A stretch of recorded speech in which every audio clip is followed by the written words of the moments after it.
Let me bring everyone to me. So we have objective, key results, and initiatives. We have a green area, which like answers the question, and then we have 3 stickers. So what I ask you is to think what this question, is it for objective, for key result, or initiative? The same, we have key attributes, yellow stickers. So you also need to think where to put it. And then we have one example of the OKR. Yeah, is it a key result? Is it initiative, or is it an objective? Let's do it all together. Just grab any sticker you see and move it. Okay, if you disagree with something, you can move. Because I disagree with something. Yeah. Okay. Yeah, it's actually was in attributes. It was fine. Yeah. Okay. Let's do all together quickly. So what I disagree is actually with the what the question we answer. So objective is like, what do we want to accomplish on a very high level, and what we will do actually is an initiative. Yes. So this is what I was disagree about. So yeah, OKRs, even it's O, objective, key results, KR, there is also initiative, the third part. We should not forget about it. So all is clear. Good. Let's go to the meat. So OKR chickens. One thing is to create great OKRs. Yeah. And probably all of you had workshops where you spend quite some time with your team members or colleagues on defining these great OKRs. Yeah. Where you think about outcomes, not just outputs or inputs.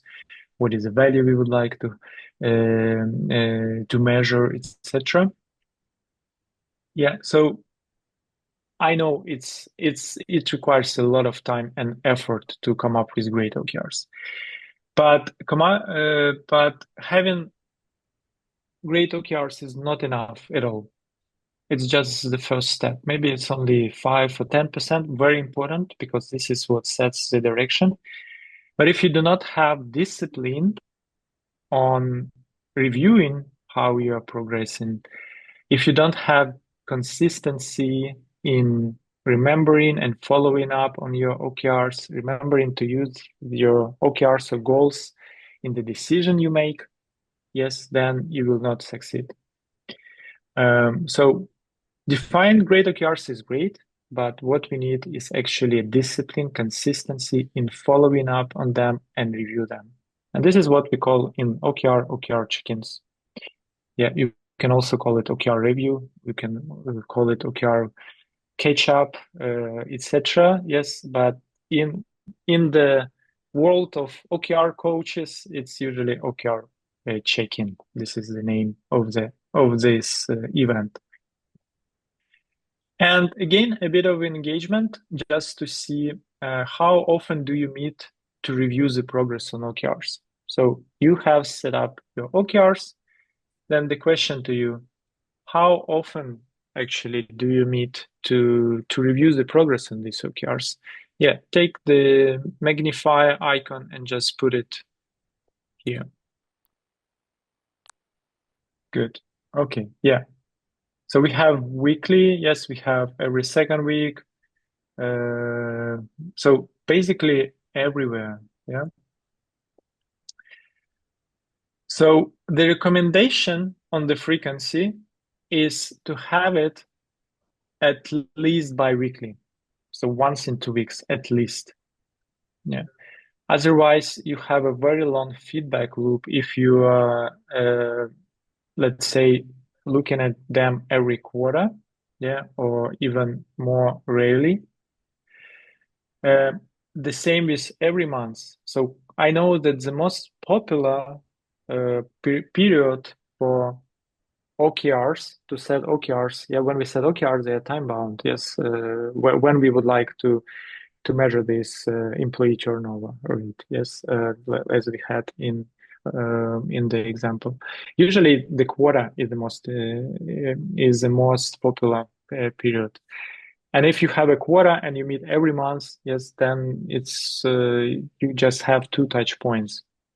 So the recommendation actually is to have every week or every second week a frequency of your OKR check-ins.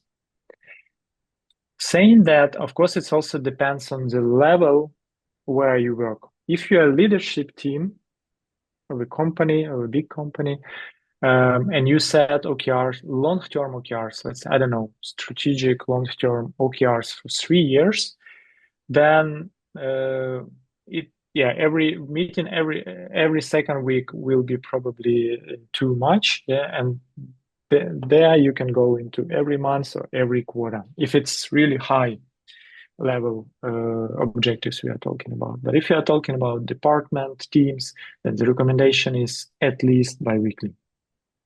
From my experience, when I start in the helping companies to implement OKRs, then I usually recommend actually to start with a weekly, yeah. And then when you see that there is like too much of the not many things happen between the weeks, then you can go into bi-weekly. But when you just start, then it's a good practice actually to start weekly. Any questions or comments to the frequency of OKR check-ins? And maybe it would be nice to hear from the ones that have like every quarter or once in a half a year, why you have it. Is there is a reason for it, or you just would like to change it? This is a current state and you would like to change it. So anything someone would like to share? Good. And Kung, you have a question in the chat. Would you like to voice it? Yes, you mentioned if we let's start with okay.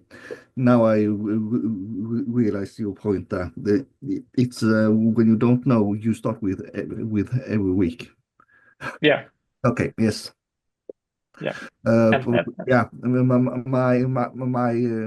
My statement was if you have no progress, why do you want to have more seldom? Because you have to follow up more frequently. And this I think it would be interesting for you to, when we go to Amazon Business Weekly review, where we will look at that even if you are on this high level, yes, as a leadership team, sometimes even weekly is a great opportunity, even look to long-term goals.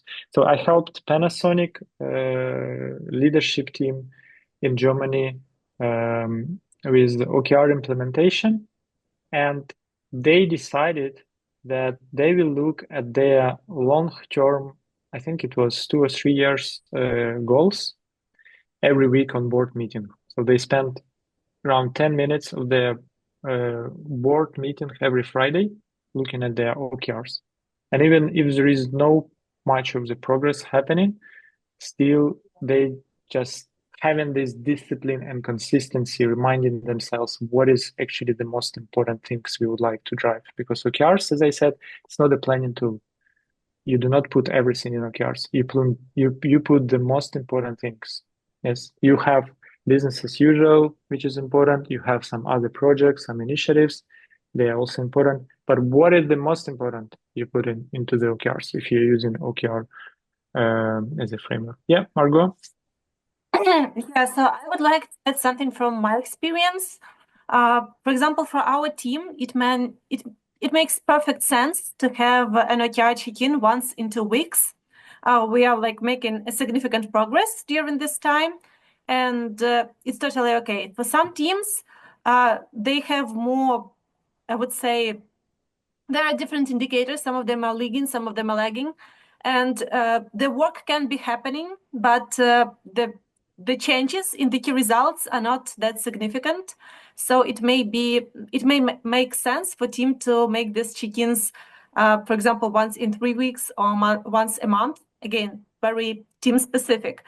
Because if team is getting on a check-in and they don't have this progress with numbers, they get so much demotivated. They feel like losers, and no one wants to feel like a loser. They want to show progress.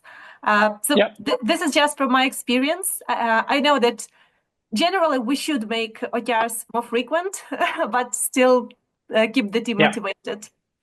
Yeah, it's a great observation, Margot. And this is what I will challenge. Yeah, you don't want just to go to the meetup and hear what you know. this is what I will challenge when we go to Amazon Weekly Business Review. I think many of us, and myself including, we do OKRs wrongly. I think OKRs is missing one important step that I would like to show you at the end. Because we are really focused on outcomes, on value. Yeah, we put key results quite often as outcome-based. The drawback is that they are lagging indicators. Yeah, so I will talk about it more, and I will challenge it, that we just look at OKRs wrongly. And I think it's related to what Helen posted in the chat, whether we should focus on the confidence level, of the key results, or should go into the initiatives. So usually you would just focus on confidence level, yes, in order to have it fast and efficient OKR check-in meetings, and you believe, and when the confidence level is low, then you dig deeper into the initiatives, yes, but you don't go through all initiatives. It will be probably a time killer for a team. So yeah, I think, looking at the I will go through it just in a bit on how I recommend to go. And usually this is how it is. Go into what is the confidence, and then you look at the ones that are behind the risk, and then you can go deeper into the initiatives. But at the same time, I will challenge you and myself as well at the end of the webinar that probably the way we do OKRs is not right, and maybe I'm wrong, but let's talk about it when we go to there. Okay, good. It was a bit on frequency. So yeah, my recommendation, if you are just starting every week,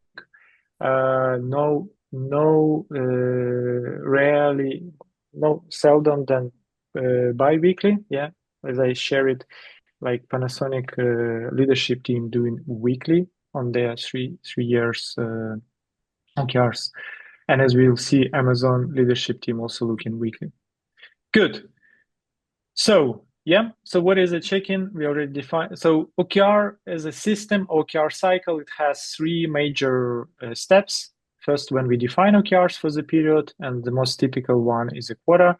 Then we have check-ins, and as I said, ideally you have weekly or bi-weekly.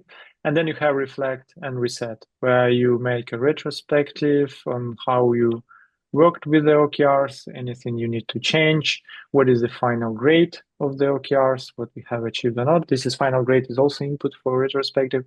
And then reset, meaning that you go over into the new period. So today we are talking about checking how to make them better. And here, Margot, you would like to share a few of the facts, yes? So before I jump further, so Nick, to you. Yeah, sure. Thank you very much.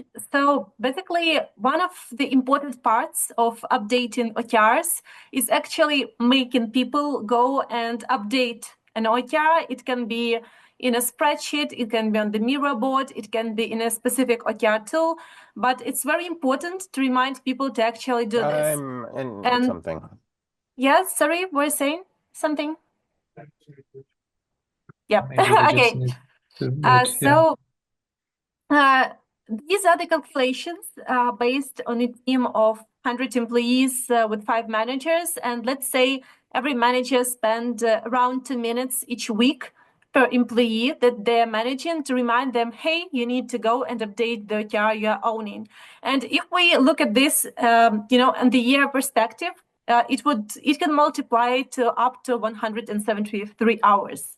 Again, different company structures, different number of employees, but there is a huge amount of time that people spend just to say a couple of words on a meeting or send a message like, please update your OKR. Can you please go to the next slide? So this is something we launched recently. On these webinars, we often see Oboard customers, and I wanted to share it with you. So right now, we added notifications which are integrated with the most popular messengers like Slack, Microsoft Teams, Discord, and obviously there are email notifications. And you can set up unique schedules and remind people on, let's say, for marketing team to update their OKRs once in 2 weeks, for engineering team to update their OKRs once a month. And this will happen automatically. They would have a notification in their channel, and you won't need to write everyone a message asking to update their goals. And yeah, that is all from me. Good news for Board customers. Yeah. Thank you, Margot. Yeah, a great news. I actually missed this functionality before. So cool that you are adding it. It's super cool. Yeah, reminders are important. Yeah, I will also talk about it. So let's talk about OKR check-in.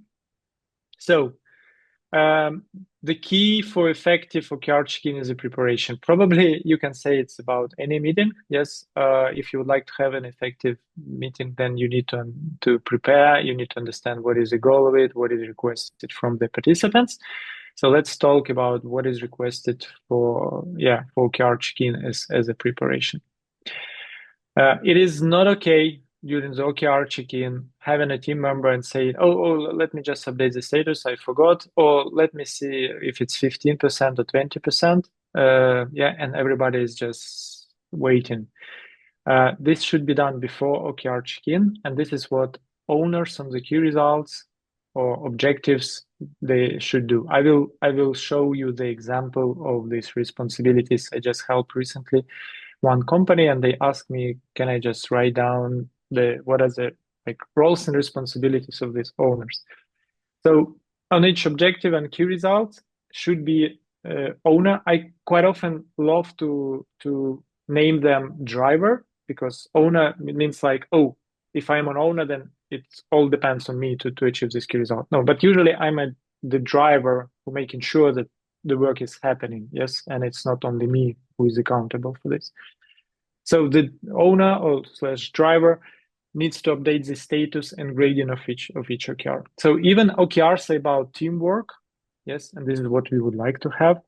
Still, you need to have a clear this OKR owner driver on each of the objective and key results, because then you know that these persons are the ones who are responsible to prepare for OKR check-in. And one of the things is update the status and grading.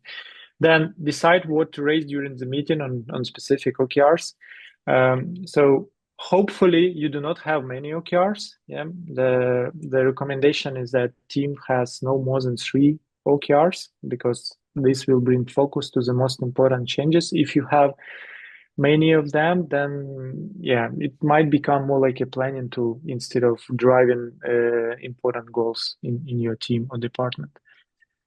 So decide what to raise during the meeting. Yes, so it's also part of the preparation. So this should be an expectations to these owners and drivers, explicit expectations. So they should know that this is what they should do before the meeting, to think about it. Also celebrate some accomplishments, successes. It's also important. Are there any risks or challenges that are on the way of achieving OKRs? And what is important is actually to add these updates on OKRs, not to have it just in your head, but to put it as a comment, depending on what tool you are using. Yeah, I will show you how it's done in Oboard, for example, but I always recommend teams to put it as a comment, because majority of us humans are visuals. We accept information better by looking, by having some visual, yes, instead of hearing. So having it written, it's actually easier for many of the team members to open the comment and see what the person is going through. I will show you the example of the comments on the OKRs. So add these updates on OKRs, and also you then have a history of the progress on how the achievement of OKR was during the OKR cycle. So the preparation is a key. Yeah, and this is what I told about, that one of the companies that I helped recently, and we discussed that. Yeah, and I said that we are talking about team ownership. This is important, but I seldom saw teams on a very high performing level where everybody will chip in, etc. if someone is behind. Usually everyone is busy, and then, okay, I thought you will update, or no, let's update on the meeting, and then meeting becomes not efficient. So as put it here, while the entire team is accountable, yes, each objective and key result has an assigned owner with specific responsibilities. And you can see the specific responsibilities, they are actually about preparation. Yeah, prepare for OKR check-in meetings by reviewing and updating the objectives overall progress. Yeah, ensure that key results owners keep their key results up to date and accurately reflect progress. At the same time, maintain the entire team's focus on the objective and key results. And key result owner responsibilities, the same preparation, yes. So review and update the key result progress, confidence level, yeah, high, medium, low, addressing blockers, etc. And so on. Yeah. So this is a recommendation that can help you to make OKRs more efficient, is to have this clear responsibility for each of the objective and key result, who is preparing it. And you can split it between team members. Yeah, then it's like not like everyone has something. Yeah, so you're working as a team, and of course supporting each other. So if I need to find data for I don't know how many escaping defects we have in the entire department, then yeah, then it's a good practice that everybody feed me with this information instead of me trying to find it, or we have created a dashboard where we can find it. Yeah, and then the running part, of course, it's so you should be careful of not having it just like a status report. Yeah, because if it's just the status, the confidence is high or the confidence is low, then maybe you even don't need a meeting, because you can just look at the tool. What is status on OKRs? So from my experience, the best OKR check-ins where where owners came prepared what they would like to raise, and there is an open discussion about it. Yeah. Oh, we are behind on these key results because we are really dependent on this team, and they're super busy and they cannot provide support we need. And then there is a discussion. Yeah, of course you need to time box it. So there is a feeling of the next steps, and then you ask, okay, please take it offline and update us somewhere on OKR. And this is where then they bring value, these OKR check-in meetings, when it's not just a status. Yeah. And this is related to the questions that Helen had about confidence level. Yeah, so the recommendation is actually look at the confidence level, and I always sort by lower confidence level. Yes, so we start with the ones that are in red. So you definitely have time to talk about them during the OKR check-in. Yeah, and as I said, you think about what to bring, you discuss challenges and how to overcome, who can help, time box it just to make sure that there is a next step, and then move on. So this is basically how to run it. From my experience, if you have a good preparation, in 30 minutes, you can go through all your OKRs on a very good, on a very good level. Yes, that brings value to all team members. If there is no preparation, then it may go longer than 30 minutes. Or you might have 10 minutes, but just like a status, which doesn't bring value. So I really like the OKR check-ins where you discuss the challenges, where you think on, how to address them. Yeah, we have a few questions. Yeah, what happens if someone informs that his OKR was too ambitious in the middle of the cycle? Yeah. So it's a great question. Of course, there is a temptation. Yeah, how to say in English? Like there is a will maybe to adjust. Oh, it was too ambitious. We cannot achieve 60%. Let's put 40%. I always recommend. Why? Because we need to learn. Yeah. So at the end of the cycle, when we have a final grade, we will not achieve 60% as we wanted. We will achieve, let's say, 30 or 20%. But we will have a good arguments on why it happened, and we will learn from it. And next time when we define the ambitious, but realistic, aggressive yet realistic. So I always recommend not to change the target and just know that we will not hit it. So you can learn. But if there is dramatic changes happened outside of your circle of control, circle of influence. For example, I think a lot of Ukrainian companies had a great OKRs at the beginning of 2022. Yes, and then full-scale invasion started. Does it make sense to keep on the same targets? No. Yes, of course you need to adjust. So if there are dramatic changes happened, then it might be not make sense to continue on the targets that you put, then adjust. But if it was just, we just didn't know, we were too ambitious, I always say, okay, let's keep it, let's learn from it. Yeah, and then next time when we define it, then hopefully we will be better. Yeah, I hope it answers Marta your question. Yeah, thanks. Okay, good. Let's move on. So a bit of examples on how I do it with teams. So this is example of one of the team. I'm not very proud with these OKRs. Why? Because we have many of them. Yeah, we have 7 OKRs, which is not good. But when I joined them, I think they have 15 or something. So yeah, gradually we moved we are moving into the right direction. So this is just a screenshot from the Oboard that I use. So you see, I sort by status. So we start with the ones that, like status here, you can see also like as a confidence level. We start with the ones that like at risk, behind, and then we go to the ones that are on track. Yeah, we see the grade. We also grade. We also see when the grade was last time updated.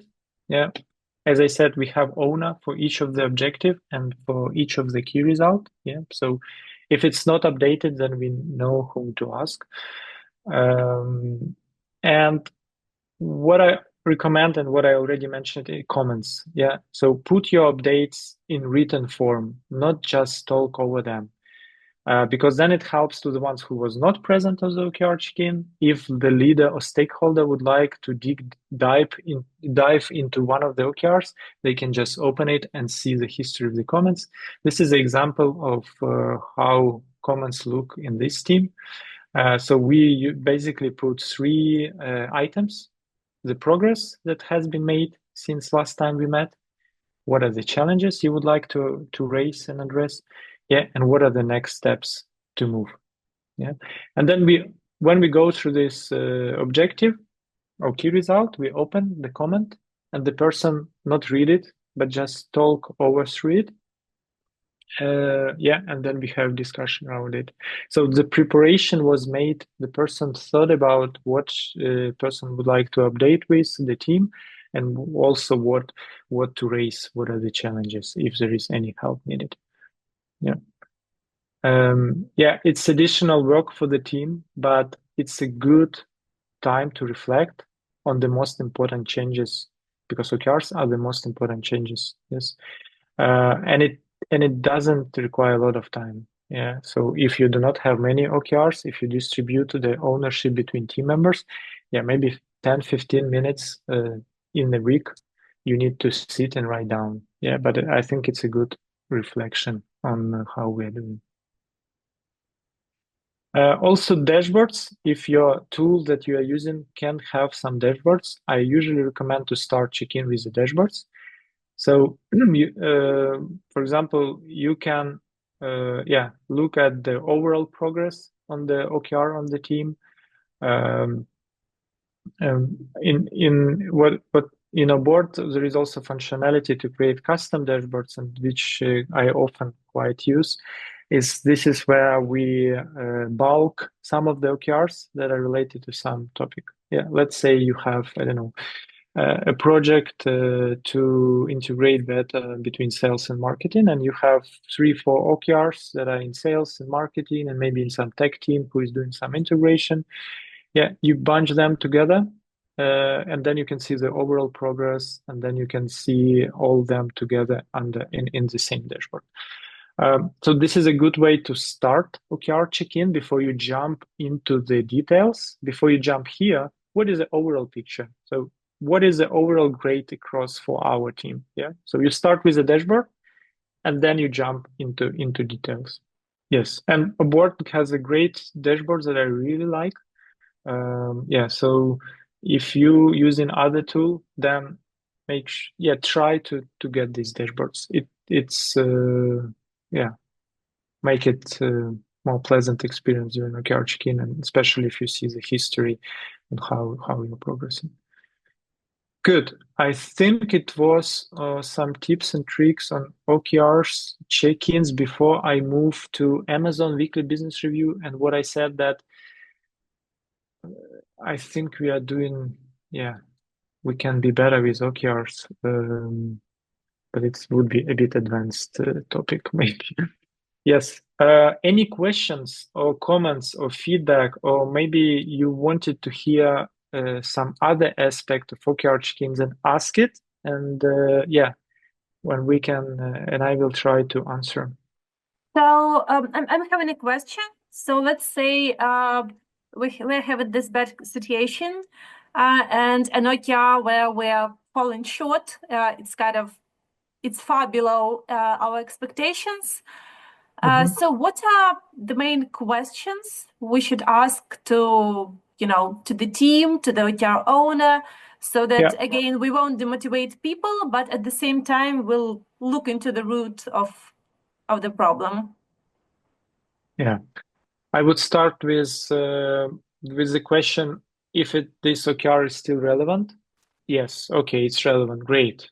So it's relevant. It means that it's one of the biggest significant changes we would like to accomplish in the coming period. Yes, okay. And it's definitely in red state. Yes, okay. Then, and then if you still see this is relevant, okay, then you brainstorm on how to move it from red to yellow, from yellow to green. Yeah, so not a rocket science here. And of course, there might be some dependencies, or something is not in circle even of your influence. Then, this is probably how it is. And then you just need to accept that you cannot do anything about it. And to communicate it to your stakeholders, and maybe they will help you with it. Again, if team says, "Oh yeah, but we have a huge dependency and they cannot deliver, and we are red now, 10% only. Can we change it so we look better? We look green?" I say, no, guys. Then we will kind of put it under so we will hide this problem. Yes, let's keep it 10%. Yeah, and if someone asks, then we explain why. Yeah, and then we will learn also so we will burn our finger a bit. We will learn next time when we define, and if we know we failed because of the dependency to this team who is super busy with other things, then we will know that we should be cautious when we define new OKRs that has dependencies to them. Yeah. So I think the question is that I will start is, is it still relevant? Is it still important? Because it may change and it might be not relevant. Okay. Margot, does it answer? Yeah, totally. Thank you. Yeah. And then we have Pega. When you are setting up a key result for the first time, would it only be trial and error in the beginning? Yes, it will be trial and error, and not only for the first time. It will be for many times, because it's often difficult to identify what are these great indicators of success of achieving the objective. These are your hypotheses. Yeah. So to the best of your knowledge, this one are pretty good bets that if we improve ENPS, if we reduce voluntary turnover rate, this is a pretty good guess that our employee engagement is growing. Yes. But it still will be error and trial. You just need to see key results as the hypothesis of the indicators of the success to achieve the objective. Yeah, so see it like this. It's rarely that you will be super sure, unless there is a clear correlation. Yeah, improve quality of the product, and then your key result reduce number of escaped bugs by 80%. Yeah, probably this is a really true correlation of having a good key result. Good. Let's move on to Amazon and what it does how it links to the OKRs, etc. So what I would like to talk about, I would like to talk about the key results. And when we define key results, it's basically you can define of three types: input, output, and outcome. Input is something that you do. Here it's like I'm making a training deck. Yeah, so it's some input to some process, and out of this process, it might be white box or black box process, we get the output. Yeah, let's say a training program. But training program doesn't guarantee the value. Yeah, you can create a training program which is not relevant or which is of very bad quality, or which is not in time relevant. So what actually is the best indicator is the outcome. Yeah. So what you achieve is, let's say you wanted to upskill your trainers so there are less of mistakes, the cycle time, how the work is faster, etc. So this is the outcome. Quite often when teams define the OKRs, they will have it as output. Yes. Ideally, they have it as an outcome. So when we define key results, ideally we have them as an outcome. And this is what all OKR coaches will say you.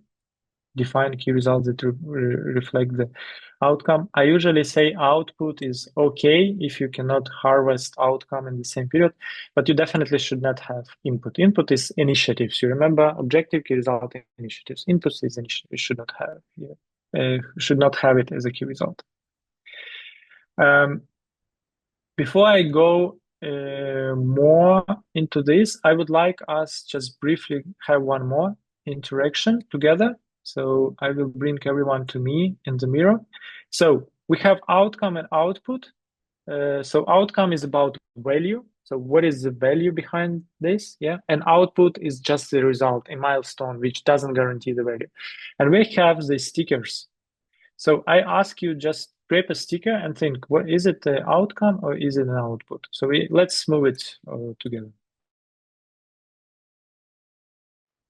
Okay, cool. Let's see. Reduction in employee turnover, yes. Increase in the number of repeat purchases, yes. Growth in brand, increase in yes. Return, yes. Increase in customer retention, yes. Improvement, yes. Okay. This one, I would say this is an outcome, growth in net promoter score. This is not the output because net promoter score basically usually the question, would you recommend our product or service to our friend? Yes, this is really an outcome, not just an output, but all of this, looks good.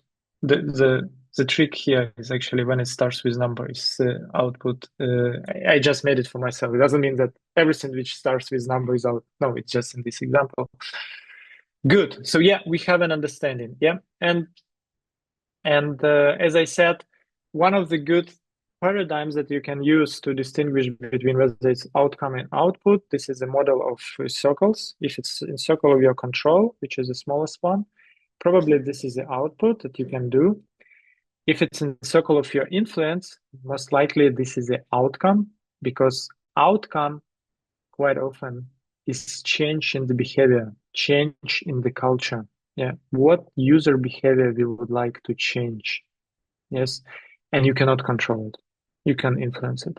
So all of this, you cannot control, all these stickers, yeah, unless you do very stupid things like reduction in employee turnover. You take away passports from everyone and then everyone sticks with your company. Yeah, but if you say the right things, I mean, not this anecdotal, yeah. So again, you can use this paradigm. So what all OKR coaches are saying, what all the books are saying, key results should be outcome-based. This is an awesome, great book. Yeah, I'm advertising it. It's from my colleague in OKR Mentors, who does what by how much, and it recommends all your key results should be outcomes. Yes. What is the problem with it? Yeah, and they say it should not be output. Yeah, so they say it should not be output. It should be outcome. So, but there is a problem with it. The problem with it is that outcomes are lagging indicators. It takes time to change the behavior. Yeah. If you can find a very short feedback outcomes, it's great, but usually it will take time. So I don't know, you release this feature and it will take time to get more users because they know about it, the word of mouth is spreading, etc. It will take time. And back to OKR check-ins, how it's related to OKR check-ins. So if you define our key results as outcome, and I say we should meet every week or every second week, and it's lagging indicators. Yeah, it's not much of the progress is happening there. And it means that it might be demotivating, yes, just to meet and say, okay, yeah, ENPS, we cannot say what is the percentage because we will have a survey in a month or something. Yeah. And this is what I kind of started to question. I will bring it to our forum. And this is also what I'm thinking about right now. I also questioning myself whether we need to change it. So I think it's not enough only to look at these outcome key results. I agree that key results should represent the outcomes, but I think it's not enough to look at the outcomes because they are lagging indicators. I think we need something to look at, which is leading indicator, which can show us whether what we are doing, and I'm doing something right now, and I see the feedback right now or in an hour, and I already can decide whether it will help me with my outcome key results or not. And I do not see that this is what we are doing in OKR check-ins. Yeah, even talking about just initiatives do not help because we need to understand this causality link between initiatives and outcomes. But let me, yeah, maybe it's too rambling, etc. But what I would like you to show right now is how Amazon leadership team does it. And I think this is where we can be inspired. This is what we can actually bring to the way we work with OKRs. In Amazon, they have so-called weekly business review. There are a bunch of articles that you can find in Google about this weekly business review, quite famous concept from them. So every Wednesday morning, Amazon executive team gets together. So it's like a weekly OKR check-in, yeah? Weekly, even executive team of Amazon. They get together and they go through 400, 500 metrics that represent the current state of Amazon various business. But it's not just metrics. These are leading indicators that they know will influence their outcomes. And they treat this as the most important knowledge in the executive team. This understanding how the leading indicator influence their outcome. For example, their outcome, the key result, might be increase monthly active users on Amazon website. This is the outcome. You can influence it, you cannot control it. Yeah. Monthly active users on Amazon website increased by 10% from, I don't know, 10 billions to 11 billions. Yes. So this is the key result. But then what they look at the leading indicators, leading metrics that they know if they increase this leading indicator, it will help with monthly active users. So how it works for them? They call it output metric, but basically, yeah, it's just a screenshot. But basically, when I say it here, output, let's think about outcome, okay? Otherwise, you will be confused. So outcome. So let's say they add new outcome metrics. They say, okay, we need to measure monthly active users on the website. Then what they say, it's great, but we would like to not have it as a lagging indicator, do a lot of stuff, initiatives, and knowing it in a 3 months or in a month whether it helped or not, we will not be able then to see the correlation. Yes, what we did that helped us. What they ask executive leadership team members to find controllable input metrics. If we make this, I don't know, offer bigger, the image size we started to make bigger, or we started to show more positions of the product instead of 15 on the page, we started to show 20 on the page. Or we change the way prices compare it to our competitors in this way. Yeah. So they're trying to find these input metrics, controllable input metrics, in the way that they know if input metrics goes up, then most likely outcome will go up. If input metrics goes down, then outcome will go down. And they do it through a trial and error. There is no way you can do it. You cannot predict it because it's a complex system. There is no linear causality. So you just need to experiment. So they do a lot of experiments, not the executive team members themselves, but they ask their team members. And when they find this correlation, when they say, yeah, when, we started to, we just dropped price by, for this position in this market by 10%. And the monthly active users increased.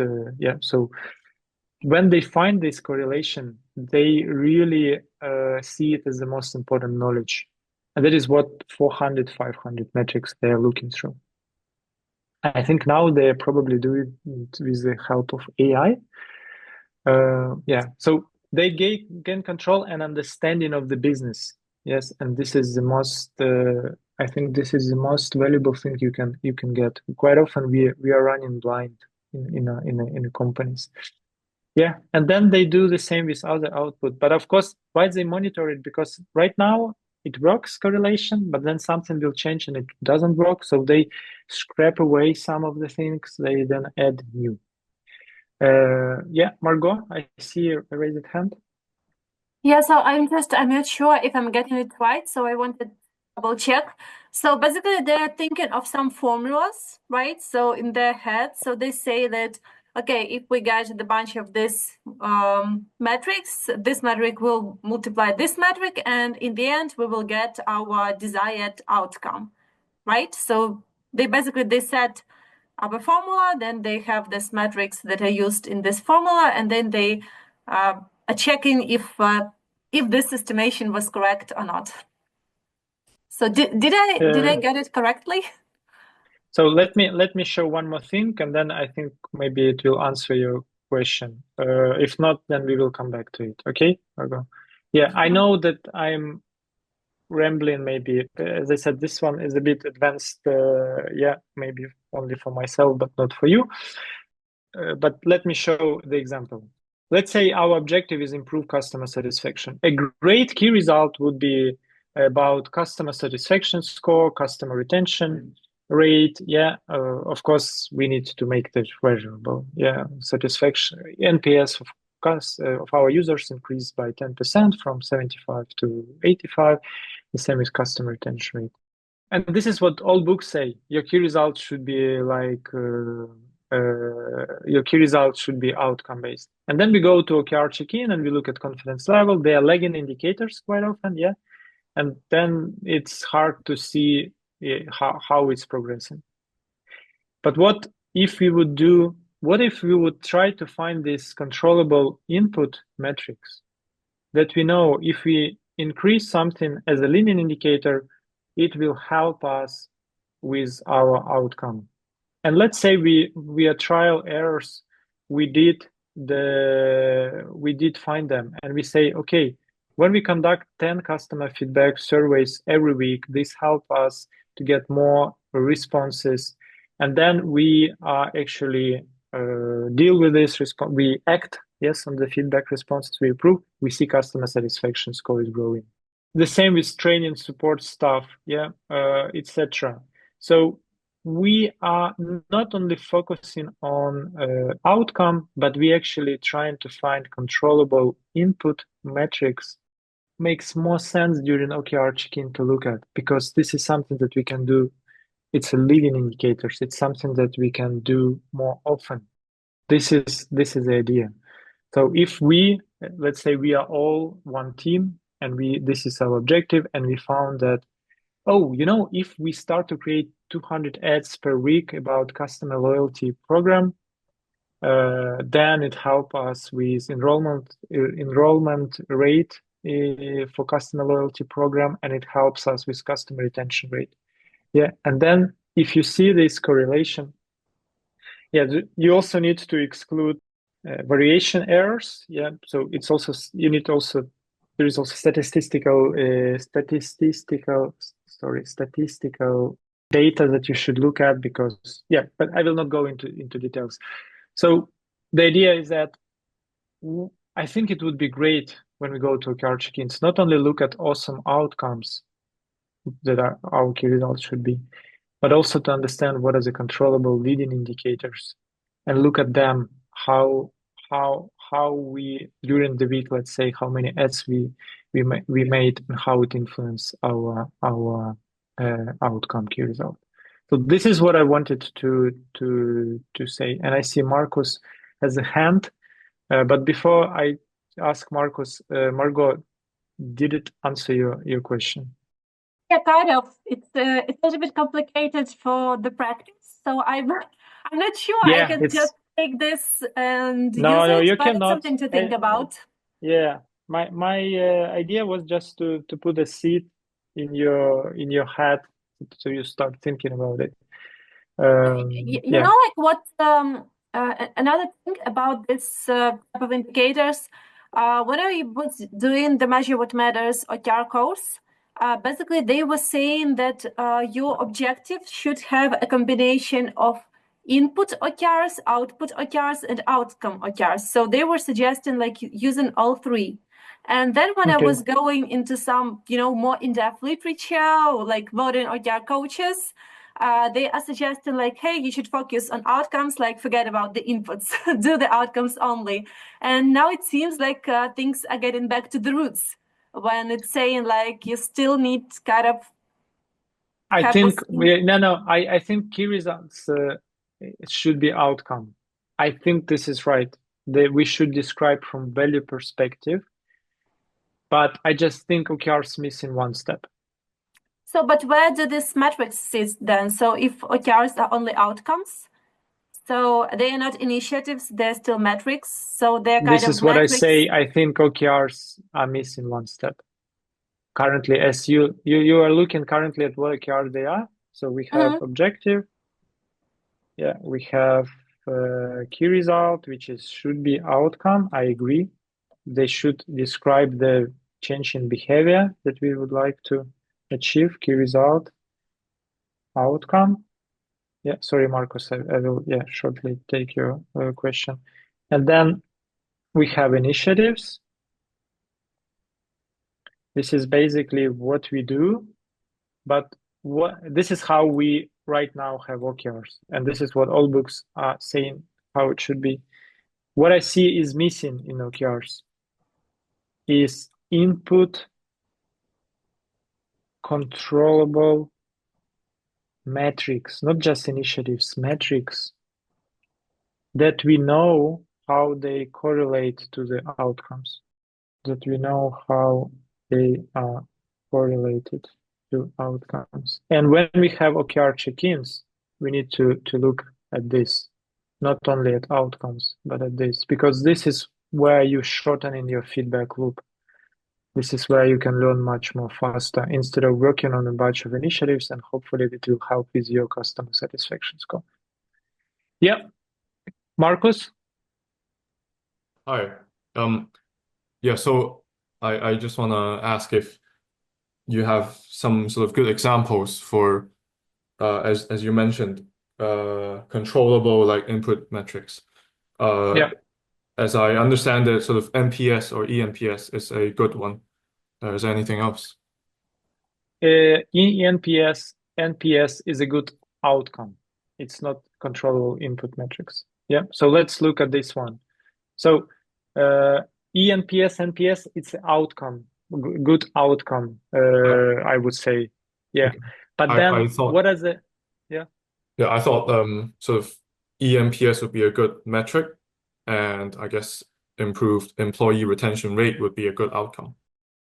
Yeah, okay. If to look from this perspective, yes, you're right. So if we say the outcome is so customer or employee retention rate, yes, okay.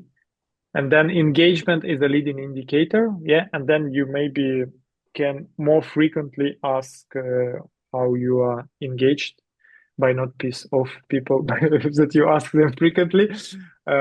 Yeah, then in this sense, yeah, it can be a leading indicator. And you ask what others, yeah, might be. Yeah, Yeah. So common examples. Yeah. I will bring another example. Let's say I am author of the blog, and I'm trying to earn money by the blog, writing blog. Yes. So my outcome is how many paid subscribers I have. Yeah. So this is my outcome, and let's say my key result for the next quarter, I would like to double it. Let's say from 50 to 100 paid subscribers. The question is, what are the controllable input metrics that correlates when I increase this input metric that correlates and increase my paid subscribers? And back to your question, what are the examples? So here the example would be number of articles per week, number of shares of my article in another media resources, number of comments, etc. Yeah, or maybe number of comments is something I cannot control, but the topics that number of articles in the area of, I don't know, AI. Yeah. So I increase the number of articles in the area of AI, and I see that, I see the correlation with paid subscribers. Or I do not see. I increased in AI and it just stays. Good. There is no correlation. Yeah. I increased in something else and it started to grow. But as I said, there will be always fluctuation. Statistically, you need to remove this variation. There are 4 rules on the variations that you should look at. So you can find it in internet. So this is the example. Thank you. This was a bit of like a bonus with Amazon, and just to, as I said, this is something new that I started to think about, that it looks like OKR is missing this one important step. We are too focused on outcomes, which I believe is right. Key results should reflect outcomes, but in order to reflect on the progress on a continuous basis, it's not enough. And it's not enough just to have initiatives. We are doing some initiatives and hopefully it will help. It would be great to have find this input controllable metric. This is what exactly Amazon is doing for, I don't know, decade or 2 decades already. And it looks like it brings them somewhere. Yes. Okay. Thank you very much for staying till the end. I wish you a great evening or a day, depending on where you are, and weekend when you come to it. Thank you, and see you on next meetups. Hopefully, we will have next in a month. See you.